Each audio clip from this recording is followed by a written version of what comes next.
के साडा हौसला वधाउण वास्ते बहुत बहुत शुक्रिया।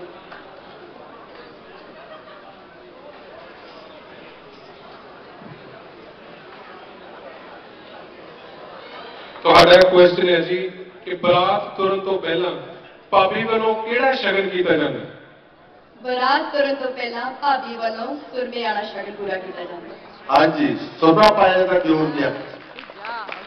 ਇੱਥੇ ਵੀ ਪਾਉਂਦੇ ਨੇ ਕੈਨੇਡਾ 'ਚ ਵੀ। ਹਾਂਜੀ ਹਾਂਜੀ।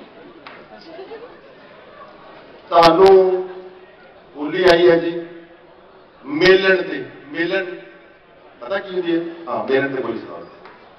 खुंडा उत्ते बैठे हर एक नू वंगारिया, खुंडा उत्ते बैठे हर एक नू वंगारिया, लोकां दियां नजरां तो बचनी मेलड़े, लक नू हला नाले नचनी मेलड़े, लक नू हला नाले नचनी मेलड़े, लक नू हला नाले नचनी मेलड़े।